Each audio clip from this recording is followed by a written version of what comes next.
Hello दोस्तों, नमस्कार। मेरा नाम है संदीप और आप सभी का वेलकम है नथिंग इम्पॉसिबल के यूट्यूब चैनल पर। आशा करता हूं कि आप सभी बहुत ही अच्छे होंगे। और आज की इस वीडियो में हम लोग यूजीसी नेट फर्स्ट पेपर में एग्जाम 2022 और 23 के पॉइंट ऑफ व्यू से सूचना एवं संचार प्रौद्योगिकी वाले यूनिट से, जिसको शॉर्ट में आईसीटी भी कहा जाता है, तो इस यूनिट के अंतर्गत आज की इस वीडियो में हम कंप्यूटर की भाषा के टॉपिक को बहुत ही अच्छे तरीके से कवर करने वाले हैं, जिसको इंग्लिश में कंप्यूटर लैंग्वेज भी कहा जाता है। वैसे इस टॉपिक से लगातार क्वेश्चन आपके एग्जाम में नहीं पूछे गए हैं, लेकिन कभी कभी यहाँ से क्वेश्चन आपको अपने एग्जाम में देखने को मिल जाता है। अगर आपने प्रीवियस ईयर का क्वेश्चन पेपर सॉल्व किया होगा तो वहाँ पर एक आध क्वेश्चन आपको इस टॉपिक से देखने को मिल गया होगा। तो लेकिन हमें सिलेबस में दिया गया है, इसलिए डिटेल में इसको कवर करना है। बहुत ही डेप्थ में नहीं जाना है, क्योंकि कंप्यूटर का हमें पूरी तरीके से एक्सपर्ट नहीं बनना है, लेकिन हमें कंप्यूटर की नॉलेज होनी चाहिए। अगर कंप्यूटर का बहुत ही अच्छा ज्ञान चाहिए तो हम कंप्यूटर से रिलेटेड कोई कोर्स कर लेंगे, लेकिन यहाँ पर आईसीटी से रिलेटेड जो भी इंपॉर्टेंट पॉइंट्स है उसके बारे में ही हमें जानना है। और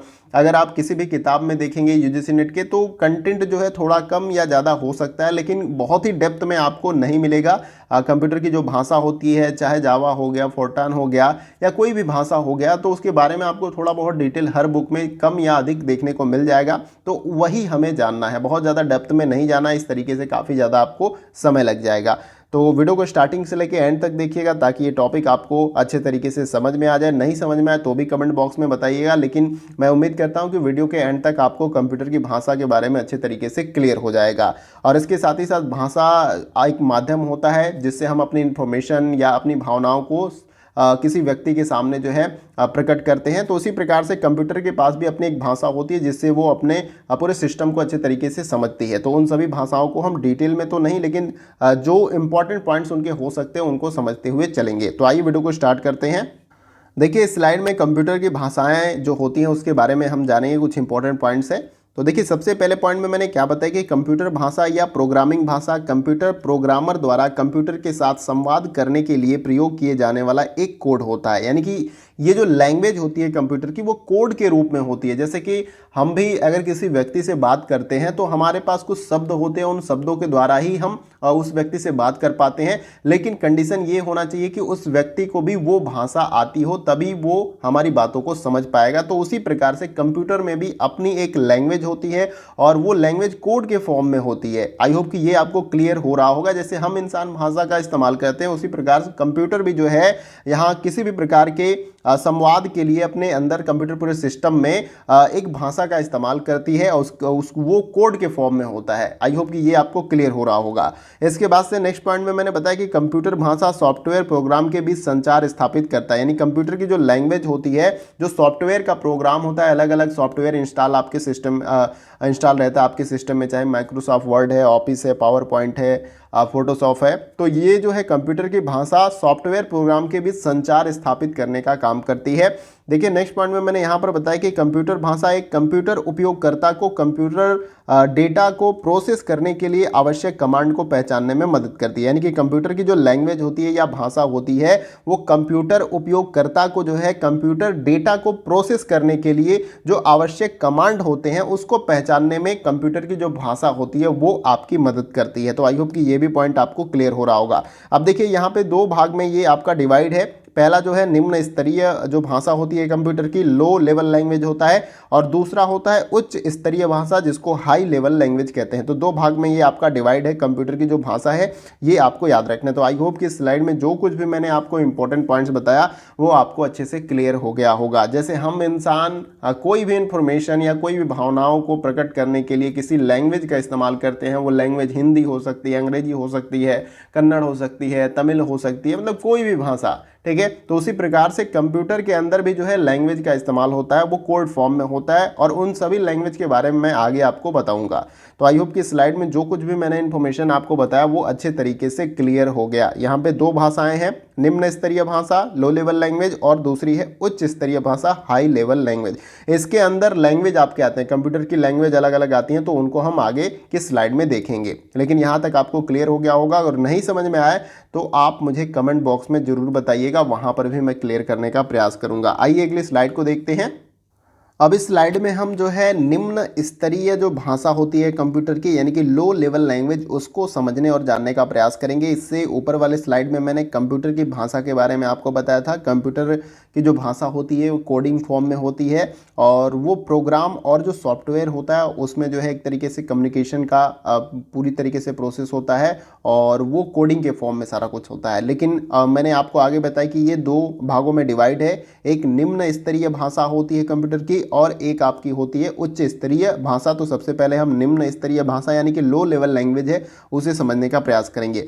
देखिए, इसमें सबसे पहले पॉइंट पे मैंने बताया है कि ये मशीनी कोड है, यानी कि जो निम्न स्तरीय भाषा यानी लो लेवल लैंग्वेज है कंप्यूटर की, ये एक प्रकार की मशीनी कोड है जिनमें कंप्यूटर सिस्टम को 0 और 1 के रूप में निर्देश दिए जाते हैं। तो ये आपको याद रखना है कि निम्न स्तरीय भाषा यानी कि लो लेवल लैंग्वेज के अंतर्गत कंप्यूटर सिस्टम को जो है 0 और 1 के रूप में निर्देश दिए जाते हैं, ये आपको याद रखना है। और कभी कभी कई बार क्वेश्चन आपके एग्जाम में इस यूनिट से बाइनरी संख्या को बदलने के लिए दिया जाता है। इक्विवेलेंट कितना होता है, जैसे कोई नंबर दे दिया गया 23 दे दिया गया तो इसका बाइनरी इक्विवेलेंट कितना होगा, 133 दे दिया गया 102 तो इसको बाइनरी इक्विवेलेंट कितना होगा। 4 विकल्प आपको दे दिए जाते हैं और उसमें से सही आंसर आपको बताना होता है। तो बाइनरी को कैसे हम जो है उसको कन्वर्ट करें, ये मैं आपको एक वीडियो में पूरा डिटेल में क्वेश्चन के साथ करा दूंगा, ताकि आपको बहुत ही बेहतर तरीके से वो समझ में आ जाएगा, क्योंकि वहां से एक क्वेश्चन आपके एग्जाम में पूछा ही जाता है। ठीक है, तो आई होप कि आपको समझ में आ रहा होगा। पहले हम यहाँ पर जो कंप्यूटर की लैंग्वेज है उसे अच्छे तरीके से समझ लेते हैं।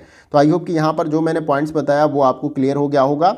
और इसके बाद से मैंने यहाँ पर बताया कि इसका मुख्य कार्य हार्डवेयर और सिस्टम घटकों का संचालन, प्रबंधन और नियंत्रण करना है, और इसके भी जो है निम्नलिखित 2 प्रकार होते हैं। तो पहले आपको यहाँ पर समझ लेना, ये जो 0 और 1 के फॉर्म में जो आपके कोड होते हैं या जो लैंग्वेज होता है जिसमें निर्देश दिए जाते हैं कंप्यूटर को, ये जो है हार्डवेयर और सिस्टम घटकों का संचालन और प्रबंधन और नियंत्रण करता है पूरी तरीके से। तो जैसे कि अगर कोई सॉफ्टवेयर है और आपने कुछ क्लिक किया, उसमें कोई फाइल ओपन आपने किया कंप्यूटर के अंदर, तो उसके लिए पहले से उसको प्रोग्राम किया जाता है पूरी तरीके से। ऐसे नहीं कि अपने आप सारा कुछ होता है, ठीक है, वो प्रोग्रामिंग होती है, उसके बाद ही सारा कुछ सिस्टम उसी प्रकार से कंप्यूटर के अंदर काम करता है। ये आपको अच्छे तरीके से क्लियर हो रहा होगा, क्योंकि कंप्यूटर आप सभी इस्तेमाल करते हैं और कंप्यूटर के बारे में आप लोगों को बहुत अच्छे तरीके से जो है समझ में आता है। देखिए, इसके बाद से इसके जो 2 प्रकार हैं निम्न स्तरीय भाषा यानी लो लेवल लैंग्वेज के, वो है, एक पहला है आपका मशीनी भाषा और दूसरा है असेंबली भाषा है। ये 2 भागों में आपके डिवाइड है लो लेवल लैंग्वेज। तो इसको एक एक करके हम समझने का प्रयास करेंगे। आई होप कि स्लाइड में जो कुछ भी मैंने बताया वो आपको अच्छे तरीके से क्लियर हो गया होगा, और यहाँ पर मैं इमेज भी लगा कर रखा हूँ जिससे आपको अच्छे तरीके से सारा कुछ क्लियर होता चले। आइए अगली स्लाइड को देखते हैं। तो देखिए, इस स्लाइड में सबसे पहले हम मशीनी भाषा के बारे में जानने का प्रयास करेंगे, उसके बाद जो उसका दूसरा भाग है उसके बारे में जानेंगे। तो मशीनी भाषा के अंतर्गत सबसे पहले पॉइंट में मैंने आपको क्या बताया कि यह प्रोग्रामिंग भाषा की सबसे निम्न और प्रारंभिक स्तर की सबसे पहले विकसित होने वाली भाषा है। यानी कि सबसे पहले अगर कंप्यूटर की भाषा के बारे में अगर हम लोग बात करें तो इस भाषा का सबसे पहले जो है इस्तेमाल हुआ या इसका विकास हुआ कंप्यूटर के भाषा के तौर पर। इसके बाद से नेक्स्ट पॉइंट में मैंने बताया कि मशीनी भाषा एकमात्र भाषा है जिसे कंप्यूटर सीधे समझता है। यानी कि मशीनी जो लैंग्वेज है वो एक ऐसी भाषा है जिसे कंप्यूटर सीधे तरीके से समझता है। यानी कि हम जो बोलेंगे वो कंप्यूटर नहीं समझता, उसके लिए एक मशीनी लैंग्वेज होता है। जैसे कि ऊपर मैंने आपको बताया 0 और 1 के रूप में कोई भी निर्देश कंप्यूटर समझता है, जो आपका लो लैंग्वेज होता है उसके अंतर्गत। आई होप कि ये आपको क्लियर हो रहा होगा। और इसके बाद से मैंने यहाँ पर बताया कि यह सामान्यतः हेक्साडेसिमल में लिखी जाती हैं, ये जो लैंग्वेज होती है कंप्यूटर की। और इसके साथ ही साथ यह भाषा बाइनरी नंबर यानी कि 0-1 का उपयोग कंप्यूटर को विद्युत सिग्नल भेजने में करती है, जहाँ 0 विद्युत सिग्नल की अनुपस्थिति तथा 1 विद्युत सिग्नल की उपस्थिति को दर्शाता है। तो जैसे कि मैंने ऊपर आपको बताया कि 0 और 1 के फॉर्म में ही जो कंप्यूटर को निर्देश दिए जाते हैं, तो यही बात मैंने यहाँ पर टाइप करके आपको क्लियर करने का प्रयास किया। तो ये मशीनी भाषा है। कंप्यूटर जो है आम बोलचाल की भाषा नहीं समझता है, वो मशीनी भाषा समझता है, कोड की भाषा समझता है। ये आपको क्लियर है। और इन कोड को लिखने के लिए या इन प्रोग्रामिंग भाषा को लिखने के लिए अलग अलग जो है आपकी लैंग्वेज हैं, उसको मैं अभी आगे क्लियर करूंगा। जैसे कि मैंने स्टार्टिंग में भी आपको बताया था, जावा है आपका, कोबॉल है, पाइथन है, इस तरीके के बहुत सारे लैंग्वेज है जिनको मैं नीचे अभी क्लियर करूंगा। तो आई होप कि स्लाइड में मशीनी भाषा आपको अच्छे तरीके से क्लियर हो गया कि कंप्यूटर केवल मशीनी भाषा समझती है। 0 और 1 के फॉर्म में कोड लिखे जाते हैं या 0 और 1 के फॉर्म में निर्देश कंप्यूटर को दिए जाते हैं। और 0 यहाँ पर जो है विद्युत सिग्नल भेजने में जो है करती है, यानी 0 को यहाँ पर जो है अनुपस्थिति दर्शाता है, यानी विद्युत सिग्नल यहाँ पर अनुपस्थित है 0 का मतलब, और 1 अगर है तो वो विद्युत सिग्नल की उपस्थिति को दर्शाता है। ये आपको अच्छे तरीके से क्लियर हो जाना चाहिए। आई होप कि ये आपको क्लियर हो गया। इस स्लाइड में कुछ भी ऐसा पॉइंट नहीं होगा जो आपको क्लियर नहीं हुआ होगा। नहीं क्लियर होगा तो कमेंट बॉक्स में मुझे बताइएगा, वहाँ पर भी मैं क्लियर करने का प्रयास करूँगा। आइए अगले स्लाइड को देखते हैं। मशीनी भाषा को हमने देख लिया, अब असेंबली भाषा को देख लेते हैं और अच्छे तरीके से समझते हैं। तो देखिए असेंबली भाषा में सबसे पहले मैंने क्या बताया कि द्वितीय पीढ़ी की प्रोग्रामिंग भाषा इसे कहा जाता है, यानी पहली पीढ़ी में पहले स्तर में जो है मैंने अभी आपको ऊपर मशीनी भाषा के बारे में बताया, लेकिन इसे द्वितीय पीढ़ी की प्रोग्रामिंग भाषा जो है कहा जाता है, जिसकी संरचना तथा अनुदेशों के सेट मशीनी भाषा के समान होते हैं, लेकिन इसमें मशीनी भाषा में उपयोग होने वाले अंकों की जगह अंग्रेजी के शब्दों या नामों तथा संकेतों का उपयोग होता है। यानी कि 0 1 जो इस्तेमाल होता था अंकों का मशीनी भाषा में, लेकिन असेंबली भाषा में इसके जगह जो अंग्रेजी के कैरेक्टर्स हैं, जो अंग्रेजी के शब्द हैं, उसका इस्तेमाल होता है कोड करने के लिए। इतना अंतर आपको बस समझ लेना है कि मशीनी भाषा में अंकों का इस्तेमाल होता है, लेकिन असेंबली भाषा में अंग्रेजी शब्दों के नाम या कैरेक्टर्स जो होते हैं उनका इस्तेमाल होता है असेंबली लैंग्वेज में। आई होप कि ये आपको अच्छे तरीके से क्लियर हो गया। तो दो डिफरेंस आपको पता चल गया यहाँ पर मशीनी लैंग्वेज और असेंबली भाषा में। आई होप कि असेंबली भाषा भी आपको अच्छे तरीके से क्लियर हो गया होगा। और छोटा छोटा यहाँ पर पॉइंट्स मैंने लिख रखा है ताकि आपको अच्छे तरीके से क्लियर होते चले। जैसा कि मैंने स्टार्टिंग में ही आपको बताया, बहुत ही डेप्थ में नहीं जाना है, इनकी डेप्थ बहुत ज़्यादा है। यानी किसी भी लैंग्वेज को आपको यूं ही नहीं, आप जावा में कोडिंग करना हो गया, जावा में जो है इसके साथ साथ फोर्टान हो गया, इसके साथ साथ बहुत सारे लैंग्वेज हैं, तो उनमें बहुत डेप्थ में हमें नहीं जाना, लेकिन उनके बारे में हमें पूरी तरीके से जो जानकारी होनी चाहिए वो पूरी तरीके से क्लियर हो। तो आई होप कि ये आपको क्लियर हो गया इस स्लाइड में जो कुछ भी मैंने आपको बताया। आइए अगली स्लाइड को देखते हैं। इस स्लाइड में हम लोग उच्च स्तरीय भाषा के बारे में जो है जानने का प्रयास करेंगे। और इससे पहले मैंने आपको कंप्यूटर की भाषा के बारे में बताया, और उसके बाद से मैंने आपको बताया कि कंप्यूटर की भाषा को दो भाग में डिवाइड किया गया है। एक तो निम्न स्तरीय भाषा यानी कि लो लेवल लैंग्वेज, दूसरा आपका था उच्च स्तरीय यानी कि हाई लेवल लैंग्वेज, जिसको अभी हम यहाँ पर इस स्लाइड में देखेंगे। लेकिन मैंने आपको ये भी बताया कि जो लो लेवल लैंग्वेज है उसको दो भागों में डिवाइड किया गया है, एक मशीनी लैंग्वेज और दूसरा असेंबली लैंग्वेज। तो उन दोनों को हमने अच्छे तरीके से देखा, और अब इस स्लाइड में हम उच्च स्तरीय भाषा यानी कि हाई लेवल लैंग्वेज जो है उसे जानने का प्रयास करेंगे। देखिए यहाँ पर सबसे पहले पॉइंट में मैंने क्या बताया है कि उच्च स्तरीय भाषा प्रोग्रामिंग को सुविधाजनक बनाने के लक्ष्य को ध्यान में रखते हुए बनाई गई है। तो ये आपको याद रखना है कि जो उच्च स्तरीय भाषा है कंप्यूटर की यानी कि हाई लेवल लैंग्वेज, वो प्रोग्रामिंग को सुविधाजनक, यूँ कह लीजिए आसान बनाने के लिए जो है बनाया गया है। यानी कि जो पहले निम्न स्तरीय भाषा थी यानी कि लो लेवल लैंग्वेज, वो थोड़ा डिफिकल्ट था कोडिंग करने या प्रोग्रामिंग करने के लिए, लेकिन जो हाई लेवल लैंग्वेज है वो प्रोग्रामिंग के लिए थोड़ा सा आसान है। अब कैसे आसान है इसे समझ लेते हैं। यह भाषा अंग्रेजी भाषा के कोड जैसी होती है, यानी अंग्रेजी में जो कोड लिखते हैं उस प्रकार से होती है, इसलिए ये आसान होती है। जबकि जो लो लेवल लैंग्वेज है उसमें 0 और 1 के फॉर्म में कोडिंग की जाती है। अब देखिए इसमें आगे मैंने बताया कि इसके लिए भी अनुवादक की आवश्यकता पड़ती है, यानी कि ये जो अंग्रेजी भाषा के कोड होते हैं इसको डायरेक्ट जो कंप्यूटर है वो समझ नहीं सकता है, इसलिए इसको जो मशीनी लैंग्वेज है उसमें कन्वर्ट करने के लिए अनुवादक की आवश्यकता होती है। उस अनुवादक के बारे में मैं नीचे आपको बताऊंगा। देखिए इसमें आगे मैंने बताया कि जो उच्च स्तरीय भाषा के प्रोग्राम को मशीनी कोड में अनुवाद करता है। तो ये आपको याद रखना है कि जो उच्च स्तरीय जो भाषा है, हाई लेवल लैंग्वेज है, उसके प्रोग्राम को जो है मशीनी कोड में अनुवाद करता है ये अनुवादक। उस अनुवादक के बारे में जैसा कि मैंने आपको बताया कि नीचे अभी मैंने उसके बारे में डिटेल में आपको बताना है। तो यहाँ पर बस आपको हाई लेवल लैंग्वेज के बारे में समझते हुए चलना है। अब देखिए इसके अंतर्गत कौन कौन सी लैंग्वेज आती है। तो एक बेसिक आती है जिसको यहाँ पर इसका पूरा नाम है beginners all purpose symbolic instruction code होता है आपका, एक बेसिक जो होता है जिसमें कोड किया जाता है। और दूसरा इसमें है फोर्ट्रान होता है, इसका फुल जो नेम यहाँ पर है फॉर्मूला ट्रांसलेशन है। इसके बाद से नेक्स्ट जो लैंग्वेज है आपका PL1 है, जिसको फुल फॉर्म जिसका है आपका प्रोग्रामिंग लैंग्वेज वर्जन 1। ठीक है, तो ये 3 भाषाएं हैं। अभी नीचे और भी कुछ इंपॉर्टेंट है उसे हम जानेंगे। तो ये सभी हाई लेवल लैंग्वेज है, और इसमें जो प्रोग्रामिंग की जाती है, जो कोड लिखे जाते हैं वो अंग्रेजी भाषा में लिखे जाते हैं, जबकि लो लेवल लैंग्वेज में 0 और 1 के फॉर्म में कोड लिखे जाते हैं। ये आपको याद रखना है। तो आई होप कि स्लाइड में जो कुछ भी मैंने आपको बताया वो अच्छे तरीके से क्लियर हो गया होगा। आइए अगले स्लाइड को देखते हैं। अब देखिए स्लाइड में और भी हाई लेवल लैंग्वेज के अंतर्गत कुछ लैंग्वेज आती हैं कंप्यूटर के, उसे हम समझते हैं। तो देखिए यहाँ पर नेक्स्ट जो आपका है ALG, मतलब AL गोल जो है, और जिसको फुल फॉर्म जो है या फुल नेम के रूप में जो है एल्गोरिथमिक लैंग्वेज के रूप में जानते हैं।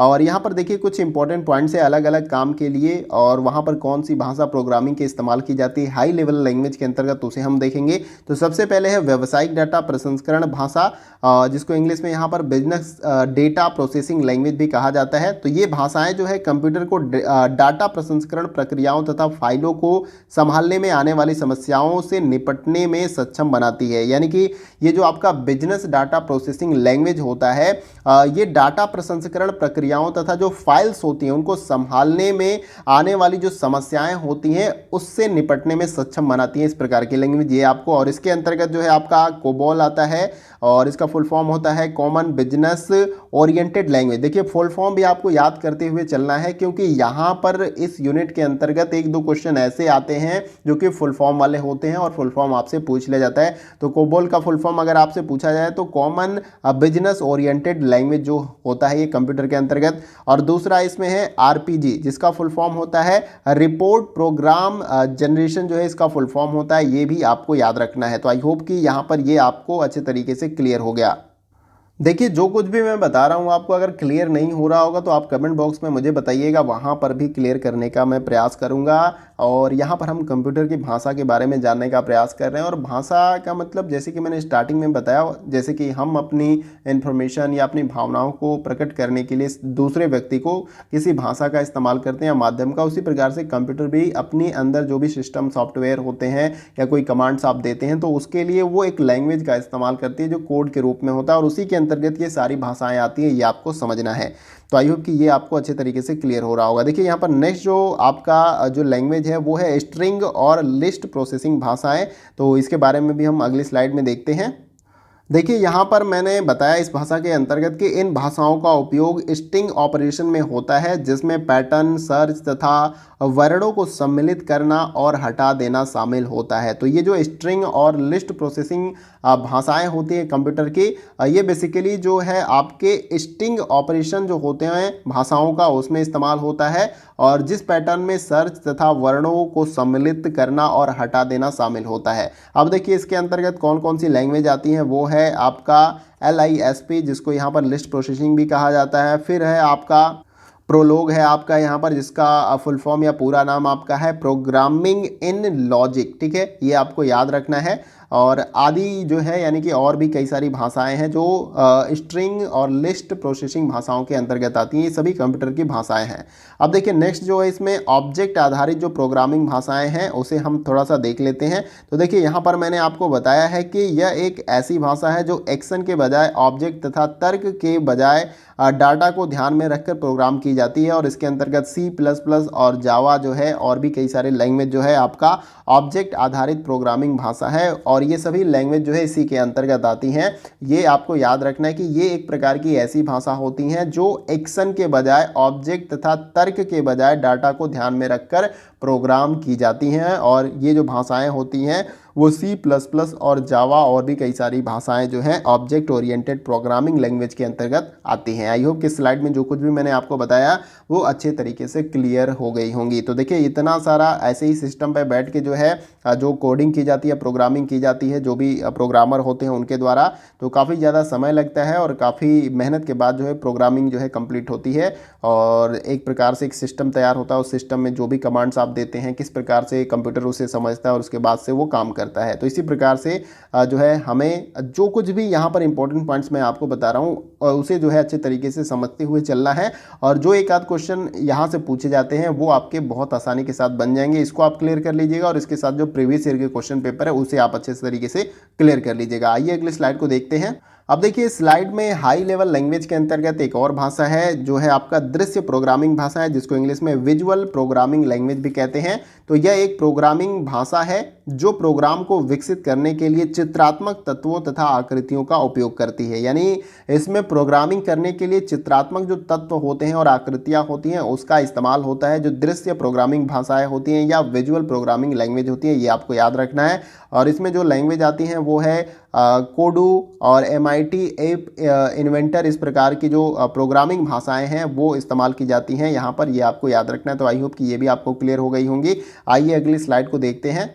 अब देखिए स्लाइड में जो कंप्यूटर भाषा के अनुवादक हैं यानी कि कंप्यूटर लैंग्वेज ट्रांसलेटर हैं उसे हम समझने का प्रयास करेंगे। जैसे कि अभी हाई लेवल लैंग्वेज में मैंने आपको बताया था कि हाई लेवल लैंग्वेज में जो कोड लिखे जाते हैं, जो प्रोग्रामिंग की जाती है वो अंग्रेजी भाषा में की जाती है, लेकिन कंप्यूटर अंग्रेजी भाषा को नहीं समझता है, इसलिए उसे मशीनी भाषा में कन्वर्ट किया जाता है। और उसे कन्वर्ट करने का काम कौन करता है? कंप्यूटर भाषा अनुवादक यानी कंप्यूटर लैंग्वेज ट्रांसलेटर का इस्तेमाल किया जाता है। और इसमें कौन कौन से ट्रांसलेटर आते हैं उनके बारे में हम जानने का प्रयास करेंगे। तो देखिए यहाँ पर सबसे पहले असेंबलर आपका आता है, तो इसे हम जान लेते हैं। तो सबसे पहले पॉइंट में मैंने क्या बताया कि यह प्रोग्राम असेंबली भाषा का मशीनी भाषा के अनुवाद करने का कार्य करता है। यानी कि ये जो प्रोग्राम होता है ये एक प्रकार का प्रोग्राम है। कंप्यूटर लैंग्वेज ट्रांसलेटर क्या है? एक प्रकार का प्रोग्राम है, ये आपको याद रखना है। और ये काम क्या करता है? तो ये जो है मशीनी भाषा में जो है अनुवाद करने का काम करता है, जो आपकी उच्च स्तरीय भाषा होती है या हाई लेवल की लैंग्वेज जो होती है। तो आई होप कि ये आपको क्लियर हो रहा होगा। और देखिए इसके अलावा यह उच्च स्तरीय भाषा का मशीनी भाषा में भी अनुवाद करता है, अभी जो कि मैंने आपको बताया।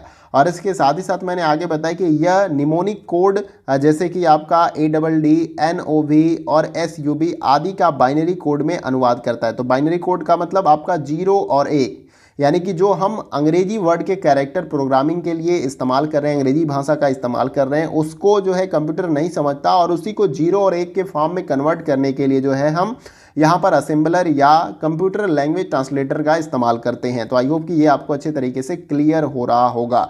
अब देखिए यहाँ पर नेक्स्ट पॉइंट में मैंने क्या बताया कि लिंकर, लोडर और डेब्यूगर भी इसके उदाहरण है। तो ये भी एक प्रकार का प्रोग्राम है जो कि आपके उच्च स्तरीय भाषा को जो है मशीनी भाषा में कन्वर्ट करते हैं। अब देखिए नेक्स्ट पॉइंट में मैंने यहाँ पर बताया कि यह कंप्यूटर को बूट करने के लिए आवश्यक प्रोग्राम होते हैं, ये भी आपको याद करना है। तो आई होप कि कंप्यूटर लैंग्वेज ट्रांसलेटर के बारे में यानी कि जो असेंबलर के बारे में मैंने आपको बताया वो अच्छे तरीके से क्लियर हो गया होगा। नहीं समझ में आए तो आप जो है कमेंट बॉक्स में मुझे बता सकते हैं। जैसे कि कोई भाषा होती है, मान लीजिए कि चाइनीज ही हमें समझ में नहीं आती है, तो हम क्या करते हैं उससे अपनी भाषा में कन्वर्ट करते हैं। यानी कि कोई भी चाइनीज शब्द होता है अगर हमें नहीं समझ में आता, कोई अंग्रेजी वर्ड है नहीं समझ में आता, कोई कोरियन वर्ड है, तमिल वर्ड है, अगर नहीं समझ में आता तो उसे हम समझने के लिए क्या करते हैं? अपनी भाषा में कन्वर्ट करते हैं और ट्रांसलेट के रूप में अलग अलग एप्लीकेशन या अलग अलग चीज़ों का इस्तेमाल करते हैं। तो उसी प्रकार से कंप्यूटर में जो है कोडिंग करने की आसानी के लिए उच्च स्तरीय भाषा का जो है यहाँ पर उसको बनाया गया और उसमें जो भाषा जो कोडिंग की जाती है वो अंग्रेजी भाषा में की जाती है। तो अंग्रेजी भाषा तो कंप्यूटर समझता नहीं है। 2 से 3 बार मैं इसलिए रिपीट कर रहा हूँ ताकि आपको अच्छे तरीके से क्लियर हो जाए।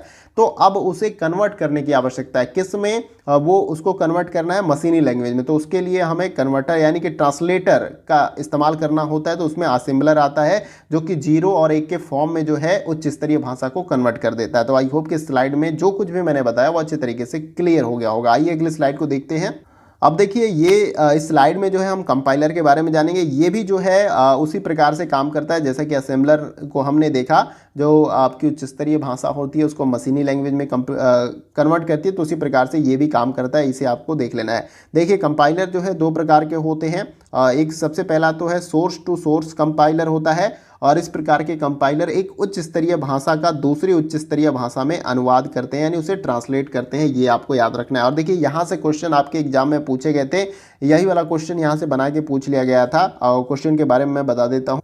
देखिए क्वेश्चन कुछ इस प्रकार था कि ऐसा कंप्यूटर प्रोग्राम जो किसी प्रोग्राम को वाक्तव्य वार मशीनी भाषा में अनुदित करता है उसे क्या कहते हैं? तो ऑप्शन में दिया गया था कंपाइलर, सिमुलेटर, ट्रांसलेटर और इंटरप्रेटर। तो ये सभी जो एक तरीके से ट्रांसलेटर का ही काम करते हैं और सबका अपना अलग अलग कुछ इंपॉर्टेंट पॉइंट्स है। जैसा कि ऊपर मैंने अभी आपको बताया असेंबलर के बारे में, उसी प्रकार से कंपाइलर का है और उसी प्रकार से इंटरप्रेटर है। इंटरप्रेटर के बारे में अभी मैं नीचे बताऊंगा। तो इस क्वेश्चन का जो राइट आंसर था वो था इंटरप्रेटर। तो ये इंपॉर्टेंट हो जाता है ये वाले जितने भी पॉइंट्स मैं बता रहा हूँ, क्योंकि यहाँ से क्वेश्चन 2013 में पूछा गया था और उसके बाद से बहुत कम कभी कभी क्वेश्चन जो है इस वाले टॉपिक से, लैंग्वेज वाले टॉपिक से पूछे गए हैं। लेकिन इसको हमें अच्छे तरीके से जो इनके इंपॉर्टेंट पॉइंट्स है उसको समझते हुए चलना है ताकि यहाँ से एक भी क्वेश्चन पूछा जाए तो आप उसे अच्छे तरीके से सॉल्व कर लें। तो आई होप कि यहाँ पर कंपाइलर भी आपको क्लियर हो गया होगा। कंपाइलर को 2 भागों में डिवाइड किया गया है। पहला है सोर्स टू सोर्स कंपाइलर। ये काम कैसे करता है? तो ये जो है एक उच्च स्तरीय भाषा को दूसरे उच्च स्तरीय भाषा में अनुवाद करने का का काम करता है, जबकि असेंबलर क्या करता है, असेंबलर जो है उच्च स्तरीय भाषा को मशीनी लैंग्वेज में कन्वर्ट करने का काम करता है। दोनों में डिफरेंस है, ये आपको याद रखना है। ट्रांसलेटर दोनों है लेकिन डिफरेंस दोनों में है, ये आपको याद रख लेना है। इसके बाद से देखिए नेक्स्ट इसमें मैंने क्या बताया है, स्टैंडर्ड कंपाइलर, यानी दो भाग में ये दूसरा जो है आपका स्टैंडर्ड कंपाइलर है। और देखिए यह एक उच्च स्तरीय भाषा का निम्न स्तरीय भाषा में अनुवाद करता है। तो अगर स्टैंडर्ड कंपाइलर के बारे में अगर पूछा जाए, ये किस प्रकार की भाषा को किस प्रकार की भाषा में ट्रांसलेट करता है, तो उच्च स्तरीय भाषा को निम्न स्तरीय की भाषा में ट्रांसलेट जो है स्टैंडर्ड कंपाइलर करता है। ये आपको याद रखना है, क्वेश्चन बनाए जा सकते हैं, इसलिए आपको अच्छे तरीके से समझते हुए चलना है। अब देखिए नेक्स्ट पॉइंट में मैंने क्या बताया कि कंपाइलर पूरे प्रोग्राम को एक साथ मशीनी भाषा में बदल देता है और इसकी कार्य करने की गति अधिक होती है और इसको मेमोरी में अधिक स्थान चाहिए, क्योंकि यह एक बार में पूरे प्रोग्राम को रीड करता है और यदि कोई त्रुटि हो तो त्रुटि संदेश दिखाता है। देखिए अब ये कंपाइलर जो होता है आपका, ये जो प्रोग्राम होते हैं, जो पूरे प्रोग्राम जो कि आपने कोड किया है हाई लेवल लैंग्वेज में, तो इसको मशीनी भाषा में एक ही बार में क्या करता है, कन्वर्ट कर देता है या ट्रांसलेट कर देता है, उसमें बदल देता है। और इसकी कार्य करने की गति बहुत ही अधिक होती है और इसको बहुत ही ज़्यादा मेमोरी की आवश्यकता होती है, क्योंकि यह एक बार में पूरे प्रोग्राम को रीड करता है, यानी पढ़ लेता है। यानी कोई भी ट्रांसलेट करने से पहले आप पूरे वर्ड्स को या पूरा जो भी कुछ प्रोग्राम है उसे आप पढ़ेंगे, तो उसी प्रकार से ये जो प्रोग्राम होता है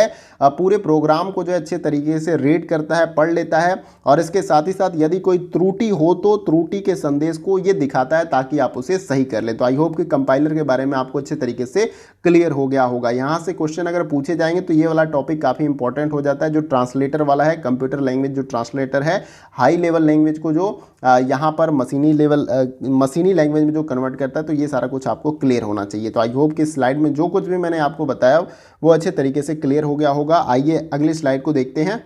अब देखिए स्लाइड में जो है हम इंटरप्रेटर के बारे में भी जानेंगे, लेकिन यहाँ पर एक पॉइंट आपका कंपाइलर से छूटा हुआ, इसे देख लेते हैं। तो देखिए इसमें मैंने बताया कि डी कंपाइलर्स मशीनी कोड या भाषा को सोर्स भाषा में परिवर्तित करते हैं, जो कि प्रोग्रामिंग भाषा द्वारा पठनीय होते हैं। ये आपको याद रखना है, यानी जो डीकम्पाइलर होते हैं वो मशीनी कोड या भाषा को सोर्स भाषा में कन्वर्ट या ट्रांसलेट या परिवर्तित करने का काम करते हैं, जो कि प्रोग्राम भाषा द्वारा पठनीय हो, यानी उसे पढ़ा जा सके। ठीक है, अब ये जो नेक्स्ट आपका ट्रांसलेटर है इंटरप्रेटर, इसके बारे में जान लेते हैं। तो यहीं से क्वेश्चन वो पूछा गया था 2013 में।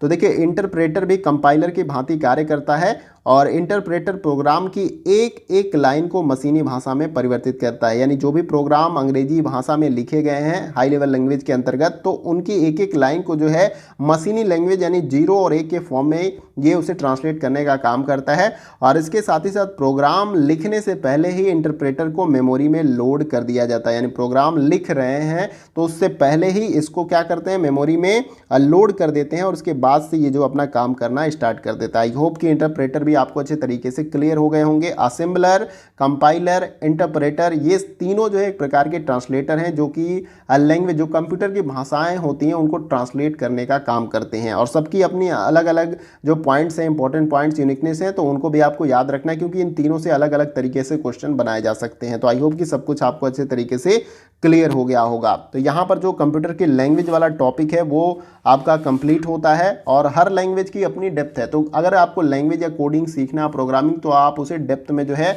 स्टडी कर सकते हैं, लेकिन हमें यहाँ पे अपने सिलेबस के अकॉर्डिंग ही जो है सारा टॉपिक कवर करना है।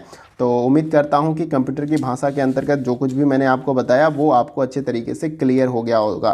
तो देखिए एक बार समराइज कर देता हूँ ताकि आपको अच्छे तरीके से समझ में आ जाए। तो आज के इस वीडियो में मैंने कंप्यूटर की भाषा के बारे में बताया और मैंने आपको बताया कि कंप्यूटर की भाषा को दो भागों में डिवाइड किया गया, एक तो निम्न स्तरीय भाषा और एक उच्च स्तरीय भाषा। तो निम्न स्तरीय भाषा के अंतर्गत दो भागों में उसको भी डिवाइड किया गया है, एक तो आपका मशीनी लैंग्वेज है और दूसरा असेंबली लैंग्वेज था। फिर उसके बाद से मैंने उच्च स्तरीय भाषा यानी हाई लेवल लैंग्वेज के बारे में बताया और इसके बाद से मैंने आपको इसमें भी जो लैंग्वेज हैं अलग अलग काम के लिए इस्तेमाल होते हैं तो उनके बारे में भी बताया। जो लैंग्वेज कंप्यूटर के इस्तेमाल होते हैं उनको भी मैंने क्लियर किया और इसके बाद से लास्ट में जो ट्रांसलेटर आपके हैं, कंप्यूटर अनुवादक जिसको हिंदी में बोलते हैं, उनके बारे में बताया, जिसमें आपका असेंबलर था, कंपाइलर था और इंटरप्रेटर था। तो इस प्रकार से आपका पूरा वीडियो यहाँ पर कंप्लीट होता है। और वीडियो से रिलेटेड अगर कोई भी क्वेरी हो या डाउट हो तो आप कमेंट बॉक्स में मुझसे पूछ सकते हैं, और ताकि मैं आपके डाउट को क्लियर कर सकूँ। और इसके साथ ही साथ अगर आपको लगता है कि वीडियो कहीं से भी अच्छा है, आपको हेल्प इससे मिलती है, तो आप कमेंट बॉक्स में इसके फीडबैक के रूप में कुछ भी लिख सकते हैं।